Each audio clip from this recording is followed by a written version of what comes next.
Hello, I'm Annette Young and welcome to the 51%, a show about women reshaping our world. Coming up, a tide of anger sweeps across the English-speaking world as women in Australia and the UK take to the streets to demand an end to gender violence.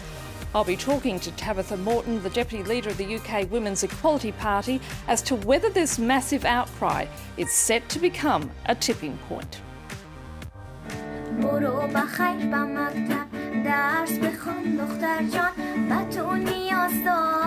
Also, a ban on girls singing in public imposed by the Afghanistan government is overturned.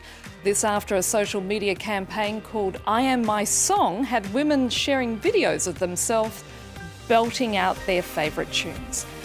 And we meet South Africa's first female helicopter pilot who's established a foundation to train hundreds of young women in aviation. But first to our top story, and in recent days, Australia, the US and the UK have all witnessed an outpouring of anger. This as many demand authorities to do more to hold perpetrators of harassment and sexual assault to account. In Australia, thousands demonstrated across the nation calling for an end to violence against women. The marches resulting from a series of allegations of sexual assault and misconduct involving some of the highest officers of Australian politics. One case is that of Brittany Higgins, a former staffer for the ruling Conservative Liberal Party, who says she was raped inside Parliament House one night by a colleague. This is what she told a rally outside the building itself. There is a confronting sense of banality about sexual violence in our community. I was raped inside Parliament House by a colleague, and for so long it felt like the people around me only cared because of where it happened and what it might mean for them. In the US, there have been calls for the resignation of the New York Governor Andrew Cuomo as he faces multiple sexual harassment allegations.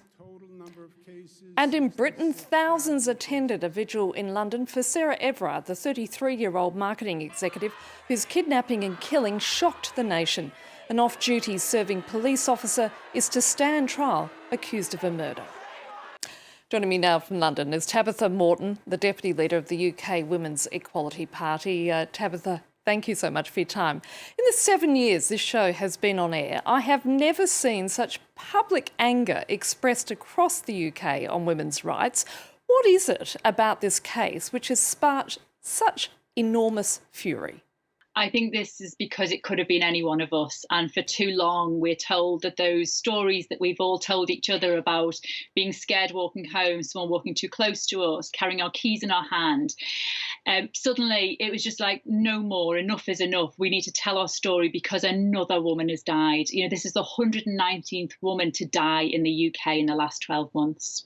But the sad reality, though, Tabitha, is that it took the horrific murder of a middle-class white woman for the issue to become a lightning rod.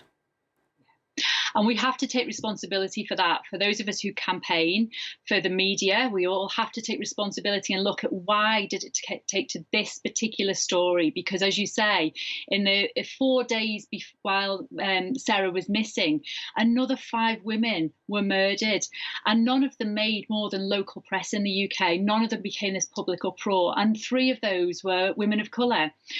All of them were lower socioeconomic group women. And their stories are just forgotten about all of the time. And this also reflects in the way services are commissioned in the UK and across the world. Those services that are there to help women rebuild their lives. Too often, they're just a one-size-fits-all that forgets that women need very different services depending on our backgrounds, our race, our ethnicity, our sexuality. So do you think we've reached a tipping point? I'm very concerned that this cannot go the same way as Me Too, because with Me Too, we saw some small changes, but we didn't see the big structural changes that understand this is a gendered problem. And that's what we've got to push for. We've got to push for the big political and systemic changes that say, actually, this is not just violence, this is gendered violence because we are women. And understand from educating our young people through to proper policing and proper judicial systems, we've got to reform the way we do things. The Metropolitan Police handling of this case has come under fire, not to mention the irony being that London vigil ended in violent clashes when police arrested women on the grounds of breaching COVID-19 restrictions. Yet the Met Police is actually headed by a woman.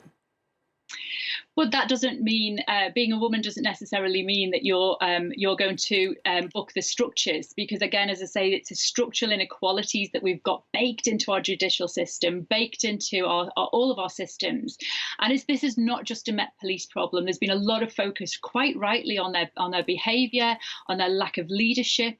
But this is police forces across the country. In the UK, we don't get the support when women report things. So the Women's Equality Party is saying, actually, if you're going to stop this long term, we have to have a special task force within the police service that has all of those extra services that can support women through court cases, that can support them with their mental health and rebuilding their lives, not just purely policing, because at the moment, too many women are not believed when they go to the police.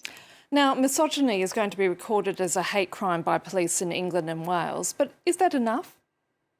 It's a start. It really is a start. And, huge congratulations to all the campaigners who've got us to this point, because actually recognising that misogyny is at play here is crucially important, that this is gendered.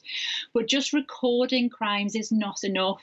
We've got to stop violence. And that's the thing that we're calling for at the Women's Equality Party is policing, recording, funding services, they all have to be part of the end goal of ending violence, because at the moment we're limiting women's lives and we're limiting our country's lives and potential.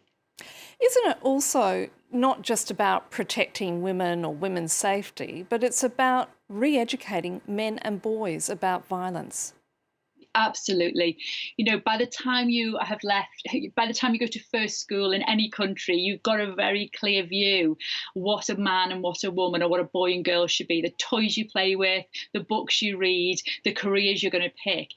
And that doesn't benefit anyone. And that really helps to sort of pull the genders apart and define this power structure that we see. So yes, education is so important. All the way through school, we need to be able to teach relationship and sex education and really understand what consent means, and get rid of all this toxic masculinity that is taught at far too early an age. Do you think it's just coincidence, Tabitha, that we're witnessing similar type protests and, outcry in countries such as Australia and America at the same time? I don't think it is a coincidence. I think women have had enough, and I think if you look around the world, every single power structure, whether it's government and policing, education, this is going on. No man in any job is protected by this. As in, they could all use their power to misuse women, and women have just had enough. They're saying no. It doesn't matter whether you are high up in government, high up in the police, wherever you are, you're going to be called out for your behaviour. Tabitha Morton, it's been great speaking to you. Thank you so much. Thank you so much. Now, Afghanistan's government has backtracked on an attempt to ban schoolgirls over the age of 12 from reciting poems or singing at public events. The U-turn following a public outcry and criticism from cultural figures and activists. Peter O'Brien has the story.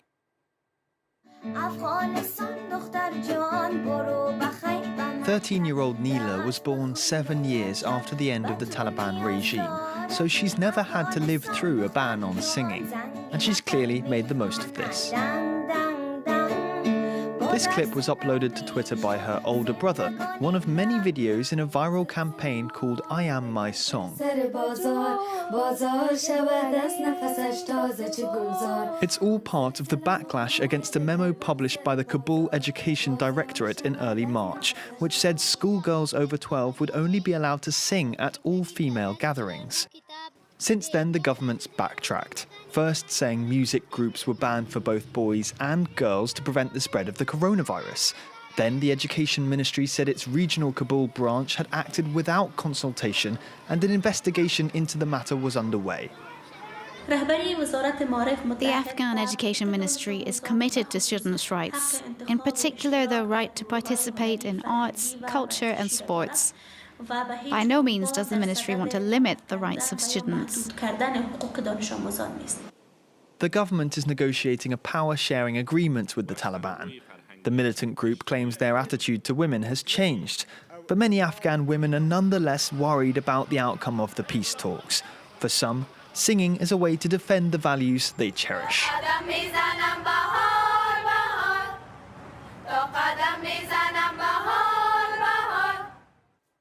Turning to South Africa now, and the country's first female helicopter pilot, who successfully managed to soar past the glass ceiling, has since turned her attention to training other young women to join the profession.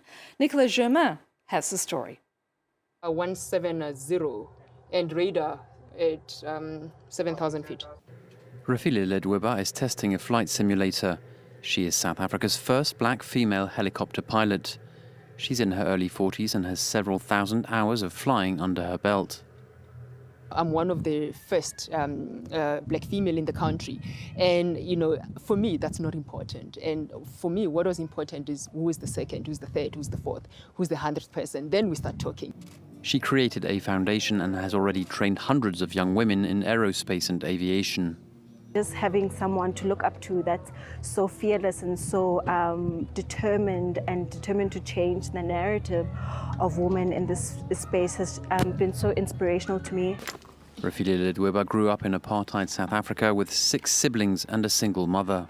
I was really privileged to grow up with really powerful women. So all through my childhood, I saw women doctors. My mother was a school principal. So it was something that when I grew up, it was sort of normal for me to see women doing all these exciting things. Refilwe Ledweba will never forget the day, more than a decade ago, when she first flew solo and broke the race and gender barriers in one fell swoop. And that's it for this edition. You can also connect with us via our Facebook page, that of course being France24.51%, or do send us a tweet at _51%. So until our next show, bye for now.